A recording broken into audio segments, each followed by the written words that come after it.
దేవుని పరిశుద్ధ నామమునికి మహిమ కలుగునుగాక. ఈ వీడియో వీక్షిస్తున్న ప్రేక్షకులందరికీ క్రీస్తు శ్రేష్టమైన నామం పేరిట నా హృదయపూర్వక వందనాలు తెలియపరుస్తున్నాను. ప్రపంచంలో టెక్నాలజీ చాలా వేగవంతముగా, చాలా స్పీడ్గా ఎస్టాబ్లిష్ అవుతుంది, డెవలప్ అవుతుంది.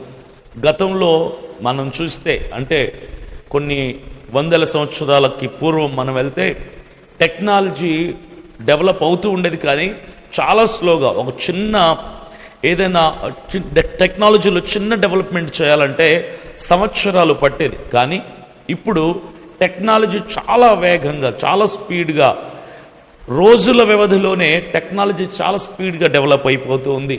అయితే నేను మాట్లాడాలనుకుంటుంది దేనికోసం అంటే ఏఐ టెక్నాలజీ, ఆర్టిఫిషియల్ ఇంటెలిజెన్స్. ఈరోజు ఆర్టిఫిషియల్ ఇంటెలిజెన్స్, ఏఐ టెక్నాలజీ తెలియని వాడు ఎవడు కూడా లేడు. స్కూల్కి వెళ్ళే పిల్లాడు కూడా ఏఐ టెక్నాలజీని వాడుకుంటున్నాడు. వాడి పరిధిలో, వాడి అవసరానికి తగ్గట్టుగా వాడు వాడుకుంటున్నాడు. ఈ టెక్నాలజీ ఎప్పుడు ప్రారంభించబడింది, అసలు బైబిల్లో ఏఐ టెక్నాలజీ ఎప్పుడు మొదలైంది అన్న విషయాల్ని నేను ముందు వివరిస్తాను. అయితే ఈ టెక్నాలజీ ప్రపంచంలో ఎప్పుడు అభివృద్ధిలోనికి వచ్చిందంటే, ఫర్ లాస్ట్ 300 years, గతంలో 300 సంవత్సరాలకి పూర్వం మనం వెళ్తే, గత 300 సంవత్సరాల నుంచే ఈ టెక్నాలజీ అంతా కూడా బాగా అభివృద్ధిలోనికి, డెవలప్మెంట్లోనికి వచ్చింది. మన పరిధిలోనికి, మన వాడకంలోనికి వచ్చిన ప్రతిదీ కూడా గత 300 సంవత్సరాలుగా ఇన్వెంట్ చేయబడినవే, డిస్కవర్ చేయబడినటివే. అయితే 19th century, 19వ శతాబ్దంలో చాలా విధాలుగా టెక్నాలజీ అభివృద్ధిలోనికి వచ్చింది. 19th centuryలో ఏవేవి అభివృద్ధిలోనికి వచ్చాయి, టెక్నాలజీ ఎలా డెవలప్ అయింది, ఏవేవి కనుగొనబడ్డాయి అన్నవి నేను క్లియర్గా మీకు వివరిస్తూ వస్తాను. 19వ సెంచరీలో న్యూ టెక్నాలజీ స్టార్టింగ్ అయింది. 19వ శతాబ్దంలో న్యూ టెక్నాలజీ ఆరంభం అయింది. 19వ శతాబ్దంలో గ్రహం బెల్ టెలిఫోన్ కనిపెట్టాడు. 19వ శతాబ్దంలో గ్రహం బెల్ టెలిఫోన్ కనిపెట్టాడు. 19వ శతాబ్దంలో శామ్యుయల్ మోర్స్ టెలిగ్రాఫ్ కనిపెట్టాడు. 19వ శతాబ్దంలో థామస్ ఆల్వా ఎడిసన్ బల్బుని కనుగొన్నాడు. 19వ శతాబ్దంలోనే స్టీమ్ ఇంజన్ కూడా కనుగొనబడింది. 19వ శతాబ్దంలోనే మనకు రెగ్యులర్గా మన ఇంట్లో వాడకంలోనికి వచ్చినటువంటి TV, fridge, washing machine, mixie, ఇలాంటి ఎలక్ట్రానిక్ ఐటమ్స్ అన్నీ కూడా 19వ శతాబ్దంలోనే కనుగొనబడ్డాయి, మనుషులకి అందుబాటులోకి, వాడకంలోనికి వచ్చాయి. మరి 20వ శతాబ్దంలోనికి వెళ్తే మనుషుడు పక్షిలాగా అంతరిక్షంలో విహరించడం ఆరంభమైనటువంటి శతాబ్దం 20వ శతాబ్దం. 20వ శతాబ్దంలోనే ఏరోప్లేన్ కనుగొన్నారు. 20వ శతాబ్దంలో కంప్యూటర్ టెక్నాలజీ పరిచయం అయింది. 20వ శతాబ్దంలోనే అంతరిక్షంలోనికి మానవుడు ప్రయాణం చేయటం ఆరంభం అయింది. 20వ శతాబ్దంలోనే వైర్లెస్ కమ్యూనికేషన్ మనుషులకి అందుబాటులోనికి వచ్చింది. 20వ శతాబ్దంలోని న్యూక్లియర్ ఎనర్జీ ప్రపంచంలోనికి అందుబాటులోకి వచ్చింది. 19, 20 ఈ 2 శతాబ్దాలలో మనిషిని చాలా టెక్నాలజీలోనికి ఇంట్రడ్యూస్ చేసింది ఈ 2 శతాబ్దాలు కూడా. గత 300 సంవత్సరాలుగా టెక్నాలజీ బాగా వేగంగా డెవలప్ అయింది. అయితే నేను అనుభవపూర్వకంగా చెప్పగలిగిన విషయం ఏంటంటే, 1980sలో పుట్టిన వాళ్ళు టెక్నాలజీ ఎంత డెవలప్ అవుతుందో కనులారా చూశారు, వీళ్ళే సాక్ష్యం. అయితే ఈ టెక్నాలజీ ఎంత వేగవంతంగా అంటే, కీప్యాడ్ ఫోన్ నుంచి స్మార్ట్ ఫోన్లు వచ్చాయి. ఇది కూడా 1980s తర్వాత అందుబాటులోకి వచ్చింది. ఫేస్బుక్, సోషల్ మీడియా, ఇన్స్టాగ్రామ్ వంటి ప్లాట్ఫామ్స్ ఎన్నో, యూట్యూబ్ వంటి ప్లాట్ఫామ్స్ ఎన్నో కూడా మనుషుడి యొక్క వాడకంలోనికి వచ్చాయి. ఈరోజు సోషల్ మీడియా లేనిది మానవుడు జీవించలేని స్థితికి వెళ్ళిపోయింది. టెక్నాలజీ చాలా వేగంగా మనుషుడి చేతిలోకి ఒక ఆయుధంగా మారింది. చాలామంది సంతోషపడేది ఏంటంటే, మేమున్న రోజుల్లోనే ఇంత టెక్నాలజీ డెవలప్ అవటం మాకు చాలా సంతోషం. అది చూడటం మాకు ధన్యత అని చాలామంది సంతోషపడుతుంటే, మరికొంతమంది ఈ టెక్నాలజీని చూసి బాధపడుతున్నారు. ఎందుకో తెలుసా? పూర్వపు రోజులే బాగుండేవి, పాత దినాలే బాగుండేవి, మా ముత్తాత రోజుల్లో ఉన్న రోజులే బాగుండేవి. ఎందుకంటే ఆ రోజుల్లో మనుషులు మాట్లాడుకోవడానికి టైం ఉండేది, కుటుంబాలు పండగల పేర్ల తరపున అందరూ కలుసుకోవటానికి టైం ఉండేది, ఆ ఆటలు ఆ పాటలు బాగుండేవి, ఆ జ్ఞాపకాలు మధురంగా ఉండేవి. కానీ ఈరోజు చిన్న పిల్లాడు, ఊహ తెలియని పసిపిల్లాడి దగ్గర నుంచి కూడా టెక్నాలజీలో పరిచయమైనటువంటి ఫోన్లను వాడటం, సోషల్ మీడియాని వాడటం ద్వారా మనుషుల మధ్యలో ఉన్నటువంటి ప్రేమ, అభినాభావ సంబంధాలు కోల్పోతున్నారు. మనుషుల మధ్యలో ఆ చనువు, ఆ సంబంధాలు దూరం అయిపోతున్నాయి. మనుషుడికి యంత్రానికి మధ్య ప్రేమ పెరిగింది, యంత్రానికి మనిషికి మధ్య బంధం పెరుగుతుంది. మనిషికి మధ్య ఉండాల్సినటువంటి ప్రేమ మనిషికి యంత్రానికి మధ్యలో చేరిపోయింది అని కొందరు బాధపడుతున్నారు. ఏదేమైనా ఈ అప్డేట్ అయిన టెక్నాలజీ కొందరిని సంతోషపరుస్తుంటే కొందరిని బాధ పెడుతుంది. ఏఐ టెక్నాలజీ వాడకంలోనికి వచ్చాక మనిషి చాలా బద్ధకస్తుడు అయ్యాడని మనం చెప్పుకోవాలి. 9 మంది చేసే పని ఒక ఏఐ చేస్తుంది. ఏఐ టెక్నాలజీ చాలా మనిషిని తృప్తిపరుస్తుంది, సంతృప్తిపరుస్తుంది. ఆఫీసులో కూడా ఏఐ వాడుతున్నారు, ఇంట్లో ఏఐ వాడుతున్నాడు, చిన్నపిల్లాడు ఏఐ వాడుతున్నాడు. ఏఐ టెక్నాలజీ వలన చాలా పనులు స్పీడ్ అవుతున్నాయి. నెలలో అవ్వాల్సిన పనులు ఒక్క రోజులో పూర్తి అయిపోతున్నాయి. అసలు ఈ ఏఐ టెక్నాలజీ, ఆర్టిఫిషియల్ ఇంటెలిజెన్స్ చేసే పని ఏంటి అంటే, నీకు ఏదైనా ఒక ఇన్ఫర్మేషన్ కావాలి అంటే నీ ఫోన్లో అలా టైప్ చేయగానే ఆ ఇన్ఫర్మేషన్ మొత్తం తీసుకొచ్చి నీ ముందు నిలబెట్టేస్తుంది. నువ్వు జస్ట్ ప్రాంప్టింగ్ ఇవ్వంగానే, నోటితో చెప్పంగానే ఆ ఇన్ఫర్మేషన్ మొత్తాన్ని ఇంటర్నెట్లో ఎక్కడెక్కడో 4 మూలలో ఉన్న ఇన్ఫర్మేషన్ మొత్తం గ్యాదర్ చేసి నీ ముందుకు తీసుకొని వస్తుంది. ఆర్టిఫిషియల్ ఇంటెలిజెన్స్ ద్వారా లాభం ఎంతుందో నష్టం కూడా అంతే ఉంది. మానవుని జ్ఞానం బాగా డెవలప్ అయిపోయింది. అయితే దీనికి బైబిల్కి, దీనికి క్రైస్తవ్యానికి సంబంధం ఏంటంటే దాని గురించి నేను మాట్లాడడానికి ఇష్టపడుతున్నాను. పరిశుద్ధ బైబిల్ గ్రంథంలో దానియేలు గ్రంథము 12వ అధ్యాయం 4వ వచనంలో ఈ జ్ఞానం గురించి, మానవుడి యొక్క పరిజ్ఞానం గురించి, రానున్న రోజుల్లో మనుషుడు ఎంత తెలివి మీరిపోతాడన్న విషయాన్ని దేవుడు ఎప్పుడో కొన్ని వేల సంవత్సరాల క్రితమే దానియేలు గ్రంథంలో దానియేలుతో దేవుడు చెప్పాడు. ఆ వచనాన్ని నేను చదువుతాను. దానియేలు గ్రంథము 12వ అధ్యాయము 4వ వచనం. దానియేలు, నీవు ఈ మాటలను మరుగు చేసి అంత్యకాలమునకు ఈ గ్రంథమును ముద్రింపుము. చాలామంది నలుదిశలా సంచరించినందున తెలివి అధికమగును అని నాతో మాట్లాడు గాబ్రియేలు అనతడు చెప్పెను. నలుదిశలు మనిషి సంచరించటం వలన మానవుడి తెలివి అధికమగును, జ్ఞానం అభివృద్ధి చెందుతుంది అని పరిశుద్ధ బైబిల్ గ్రంథంలో ప్రపంచంలోనికి టెక్నాలజీ పరిచయం కాకముందే, మానవుడి జ్ఞానం అభివృద్ధి కాకముందే, క్రీస్తుకి పూర్వమే దేవుడు దానియేలుతో ఈ మాటలు చెప్పి రాయించాడు. ఈరోజు మనుషులు నలుదిశలా సంచరిస్తున్నారు. భారతదేశపు ప్రజలు అనేక దేశాల్లో ఉంటున్నారు, ఇతర దేశాల ప్రజలు మరొక దేశంలో ఉంటున్నారు. మనుషులు నలుదిక్కుల, నలువైపులకి, ప్రపంచ నలుమూలలకి వెళ్ళటం వలన టెక్నాలజీ అందుబాటులోకి వస్తుంది, జ్ఞానం పెరుగుతుంది, తెలివి పెరుగుతుంది అని పరిశుద్ధ బైబిల్ గ్రంథంలో ఎప్పుడో దేవుడు రాయించేశాడు. అందుకే ఈ రోజున ఏఐ టెక్నాలజీ కూడా మనకు అందుబాటులోకి వచ్చింది. ఈరోజు మనిషిని ఒక ప్రశ్న అడిగితే సమాధానం ఏమంటాడో నాకైతే తెలీదు. ఏఐ టెక్నాలజీ గొప్పదా, మనిషి గొప్పవాడా అంటే చాలామంది చెప్పే సమాధానం ఏంటో తెలుసా?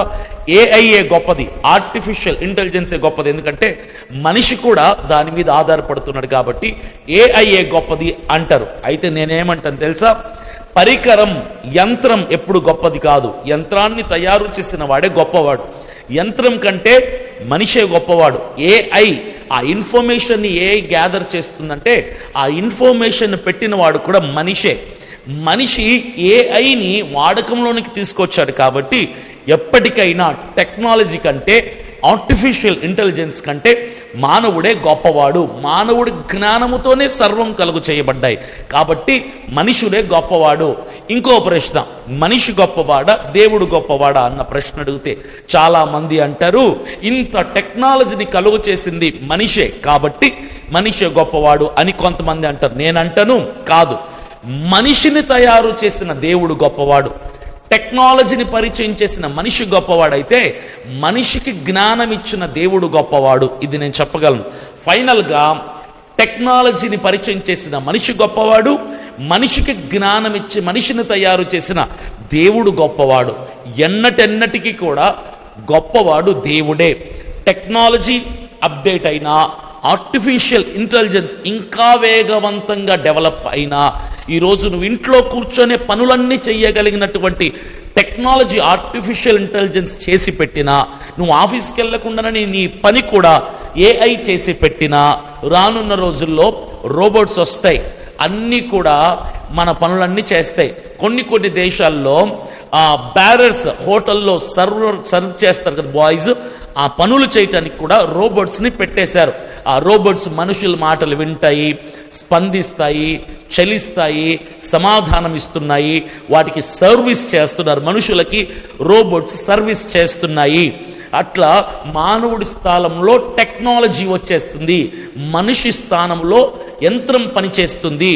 ఇంకా రానున్న రోజుల్లో అభివృద్ధి అవుతుంది టెక్నాలజీ. కానీ ఆ టెక్నాలజీని పరిగణములోనికి తీసుకొచ్చిన మనిషి గొప్పవాడు, మనిషిని ప్రపంచంలో కలుగ చేసిన దేవుడు గొప్పవాడు. ఎంత టెక్నాలజీ అప్డేట్ అయినా దేవుణ్ణి మరిచిపోయే స్థితికి మానవుడు దిగజారకూడదు. కారణం, మనల్ని కలుగు చేసిన వాడు దేవుడు అన్న ఇంకితం ఎప్పుడూ కూడా మనం కలిగి ఉండాలి. అయితే బైబిల్లో ఏఐ టెక్నాలజీ ఎప్పుడు మొదలైంది? ఇది ప్రధానమైన ప్రశ్న. ఈ వీడియో చేసిందే దానికోసం. ఈరోజు ఏఐ ఏం చేస్తుంది, ఆర్టిఫిషియల్ ఇంటెలిజెన్స్ ఏం చేస్తుందంటే, మనిషి ఒక్క మాట పలికితే దాన్ని తీసుకొచ్చి కళ్ళ ముందర ఉంచుతుంది. చాలామందికి సృష్టికర్త దేవుడు అంటే సమస్తముని కలుగు చేసిన వాడు దేవుడు. కానీ ఈరోజు ఆ దేవుణ్ణి కూడా మరిపించేలాగా ఏఐ మనుషుల్ని మంత్రముగ్ధుల్ని చేసి, ఆశ్చర్యచకితుల్ని చేసి, వావ్, ఏఐ నేను అడిగిన ప్రతిదాన్ని సృష్టించి నా కళ్ళ ముందు పెడుతుంది అని ఆశ్చర్యానికి గురి చేస్తుంది ఏఐ మానవుణ్ణి. మనిషికి సృష్టికర్తగా పనిచేస్తుంది ఆర్టిఫిషియల్ ఇంటెలిజెన్స్.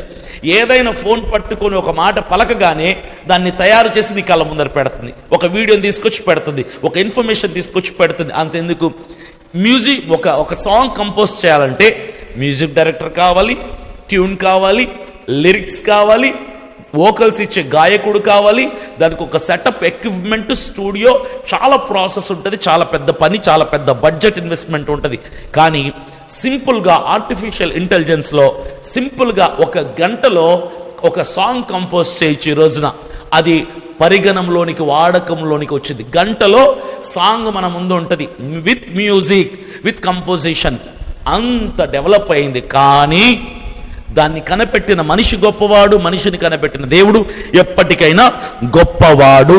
ఆర్టిఫిషియల్ ఇంటెలిజెన్స్ బైబిల్లో ఎక్కడుంది అన్న విషయానికి వస్తే, పరిశుద్ధ బైబిల్ గ్రంథంలో ఆది కాండము 1వ అధ్యాయము 1 నుంచి 11 వచనాల్లో కొన్ని వచనాలు నేను చదివి వినిపిస్తాను. ఆది కాండము 1వ అధ్యాయము 3వ వచనాన్ని నేను చదువుతున్నాను. దేవుడు వెలుగు కమ్మని పలుకగా వెలుగు కలిగెను. 6వ వచనం, మరియు దేవుడు జలముల మధ్య ఒక విశాలమును కలిగి ఆ జలములను ఈ జలములను వేరుపరచుమని కలుగగా అలా కలిగెను. 9వ వచనం, దేవుడు ఆకాశము క్రిందనున్న జలము ఒక చోటనే కూర్చబడి ఆరిన నేల కనబడును గాక అని పలుకుగా ఆ ప్రకారమే ఆయను. 11వ వచనం, దేవుడు గడ్డిని విత్తనములిచ్చు చెట్లను భూమి మీద తమ తమ జాతి ప్రకారము తమలో విత్తనములు గల ఫలమిచ్చు వృక్షములను భూమి మొలిపించును గాకని పలుకగా ఆ ప్రకారము ఆయను. ఇక్కడ మనం చూసిన ఈ 3, 6, 9, 11 ఈ 4 వచనాల్లో మనకు స్పష్టంగా కనిపిస్తుంది ఏంటంటే, దేవుడు పలికితే సృష్టి కలిగింది, దేవుడు పలికితే సృష్టి కలిగింది. ఈరోజు మనిషి ఫోన్ పట్టుకుని ఏదైనా కావాలి అంటే అది కళ్ళ ముందుకి ఏఐ తీసుకుని వస్తుంది. ఆర్టిఫిషియల్ ఇంటెలిజెన్స్ కూడా దేవుడి సృష్టిని చూసి కాపీ కొట్టి తయారు చేసినదే అని నేను చెప్పగలను. ఏఐ టెక్నాలజీ ఇప్పుడు ఈ 2021 నుంచి అందుబాటులోకి, వాడకంలోనికి, అభివృద్ధిలోనికి వస్తే, భూమి పుట్టినప్పటి నుంచే, భూమి పుట్టక ముందే ఈ టెక్నాలజీ దేవుడు వాడాడు. కలుగునుగాక భూమి కలిగింది, కలుగునుగాక ఆకాశం కలిగింది, కలుగునుగాక పక్షులు, జంతువులు, జలచరాలు కలిగాయి, కలుగునుగాక చీకటి వెలుగు వేరు అయింది, కలుగునుగాక అనగానే ప్రకృతి మొత్తం, చెట్లు అన్నీ కలిగాయి. దేవుడు కలుగునుగాక అంటే సృష్టి కలిగింది. ఈరోజు మనిషి నాకు పలాంది కావాలి అంటే ఏఐ తయారు చేస్తుంది. ఈ టెక్నాలజీ అంతా సృష్టికర్త అయిన క్రీస్తు ప్రభువుల వారి దగ్గర నుంచి కాపీ చెయ్యబడినదే. అయితే ఇంత టెక్నాలజీ ఆ రోజుల్లోనే, ఆరంభ దినాల్లోనే దేవుడు యూజ్ చేశాడు. ఆ టెక్నాలజీ మనము ఎప్పటికీ ఎన్నటికీ మరొక వాక్యాన్ని నేను మీకు జ్ఞాపకం చేస్తాను. రోమిలకు రాసిన పత్రిక 1వ అధ్యాయము 20వ వచనం.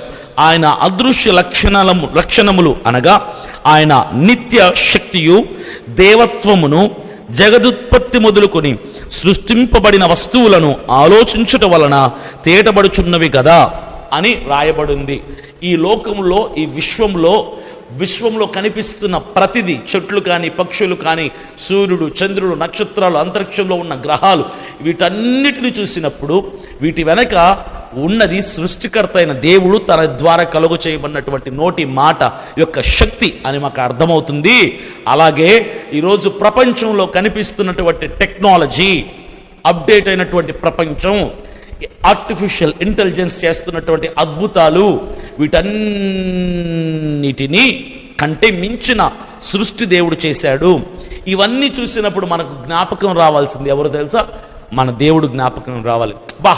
మనిషి ఎంత తెలివిగలవాడరా అనకూడదు, దేవుడు ఎంత గొప్పవాడు అని మాట్లాడాలి. టెక్నాలజీ అప్డేట్ అవుతుందా, దేవుడు ఎంత గొప్పవాడు, మనిషికి ఎంత తెలివితేటలు ఇచ్చాడు అని మాట్లాడాలి. అల్టిమేట్గా నేను మీకు చెప్పాలనుకున్నది ఏంటంటే, ఈ టెక్నాలజీ పెద్ద గొప్పేమి కాదు. ఇలాంటివన్నీ టెక్నాలజీ, తెలివితేటలు, జ్ఞానం అభివృద్ధి అవుతుంది. అంచె దినములలో ఇవన్నీ కూడా పరిగణములోనికి వస్తాయి. దినములు ముగించబడక మునిపే ఇవన్నీ మీరు చూస్తారు. నా రెండవ రాక మునిపే, రెండవసారి నేను భూమి మీదకి దిగి రాక మునుపు సమీపముగా ఉండటానికి ఇవన్నీ సూచనలు. ఈ ఆర్టిఫిషియల్ ఇంటెలిజెన్స్ అయినా, రేపు దీనికి మించింది ఇంకొక ఇంటెలిజెన్స్ వచ్చినా కూడా ఇవన్నీ మీకు అందుబాటులోనికి వస్తున్నాయి. ఇంత టెక్నాలజీ మీరు చూస్తున్నారంటే మీకు జ్ఞాపకం రావాల్సింది, దేవుడు అతి త్వరలో రాబోతున్నాడు. యేసుక్రీస్తు ప్రభువుల వారికి, ఆయన రాకడికి ఇంకా సమయం చాలా తక్కువగా ఉంది. బైబిల్లో చెప్పబడినట్లుగా అన్నీ కూడా జరుగుతున్నాయి అన్న విషయం మనకు జ్ఞాపకం రావాలి. టెక్నాలజీ వచ్చిందా, అవసరం మేరకు వాడితే వాడు, తప్పులేదు. దేవుణ్ణి మరిచిపోయే అంత టెక్నాలజీలో లీనమైపోకు. దేవుడు మానవుడికి ఇచ్చిన జ్ఞానాన్ని బట్టి టెక్నాలజీ మనుషుడు అభివృద్ధిలోనికి తీసుకొని వస్తున్నాడు. ఎన్నటెన్నటికి దేవుడు అనేవాడిని మరిచిపోకూడదు. ఏది వాడినా దేవుణ్ణి మహిమపరచుట కొరకే వాడాలి. ఏ టెక్నాలజీ వచ్చినా దేవుడి మహాకృప అని చెప్పాలి. మనుషుడు ఎంతటి దానిని పరిగణములోనికి, ప్రపంచానికి పరిచయం చేసినా దేవుడు మనిషికి ఎంత జ్ఞానం ఇచ్చాడు అనాలి. ఏది వచ్చినా ప్రపంచంలోనికి కొత్తది, దేవుడు మహిమపరచబడాలి తప్ప మనుషులు కాదు, యంత్రాలు కాదు, మెషిన్స్ కాదు, టెక్నాలజీని మహిమపరచకూడదు. ఈ అదృశ్య లక్షణములన్నీ కూడా దేవుడి ద్వారా, దేవుడిని జ్ఞాపకం చేయటానికి కలుగు చేయబడినవే. కాబట్టి దేవుడు అతి సమీపంలో రాబోతున్నాడు. ఈ టెక్నాలజీస్ అన్నిటిని బట్టి నా దేవుడు మన కొరకు రాబోతున్నాడు అన్నది మనల్ని హెచ్చరిస్తుంది. ఈ టెక్నాలజీ అంతా కూడా మనల్ని సిద్ధపరుస్తుంది ఆయన రాకడికి అన్నది జ్ఞాపకం చేసుకోండి. యేసుక్రీస్తు ప్రభువుల వారు రాకడ కొరకు సిద్ధపడండి. We are very near for second coming. ఆయన రాకడికి మనం చాలా సమీపంగా ఉన్నాం, సిద్ధపడాలి. టెక్నాలజీలో పడిపోయి దేవుణ్ణి మర్చిపోవద్దు, దేవుణ్ణి నిర్లక్ష్యం చేయొద్దు, దేవుణ్ణి మించి దేన్ని ప్రేమించొద్దు, దేవునికి ఇవ్వాల్సిన మహిమని దేనికి ఇవ్వద్దు, మనిషికి కానీ యంత్రానికి కానీ. ఇవన్నీ కూడా మీకు ఆధ్యాత్మికంగా ఆత్మీయంగా ఉపయోగపడే మెట్ల వలె ఉంటాయని నేను ఆశిస్తున్నాను. God bless you. Thank you.